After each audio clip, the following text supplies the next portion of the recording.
Sydney's cafes, restaurants and pubs are set to reopen in the second half of October after months of strict COVID-19 lockdown, even as the Prime Minister warned higher case numbers will follow the easing of curbs and leaders must hold their nerve. Authorities said Sydney bars and eateries, as well as gyms, across the city of 5 million people would be able to reopen at reduced capacity within days once New South Wales, NSW, reached a 70% double vaccination target, now expected around mid-October. Stay-at-home orders for the fully vaccinated will be lifted on the Monday after the target is achieved, the official said.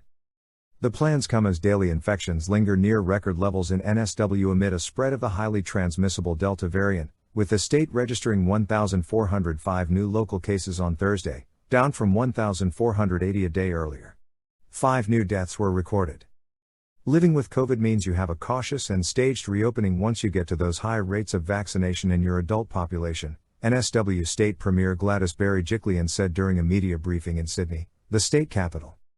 Berejiklian expects cases to rise when restrictions ease and warned of localized lockdowns if there is a concentration of disease in any suburb.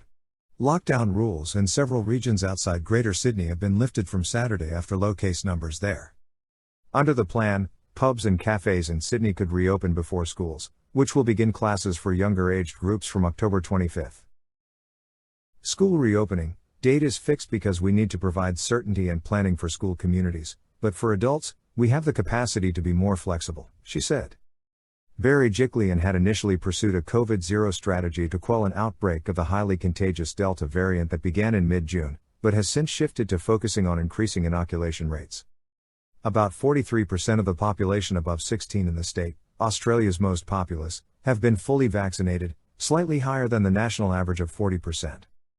Sydney's staggered reopening plans bring some certainty for businesses, with lockdowns in Sydney and Melbourne, Australia's largest cities, threatening to push the $2 trillion $1.47 trillion economy into its second recession in as many years. Prime Minister Scott Morrison said on Thursday the reopening efforts of New South Wales align with the 4-stage national plan unveiled in July that promised more freedoms once the country reaches 70% to 80% inoculation. The next stage will be hard, we'll see case numbers rise, and that will be challenging, Morrison said in Canberra. But if you want to live with the virus, you inevitably have to pass down that tunnel. Morrison urged state leaders to hold their nerve when they begin to live with the virus, although some virus-free states have hinted they may delay their reopening even after reaching higher vaccination coverage. Australia's COVID numbers are far lower than in many other countries, with just over 68,000 cases and 1,066 deaths.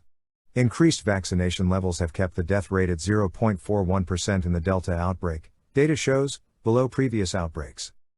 Victoria State, where Melbourne is the capital, reported 324 new cases on Thursday, up from 221 on Wednesday.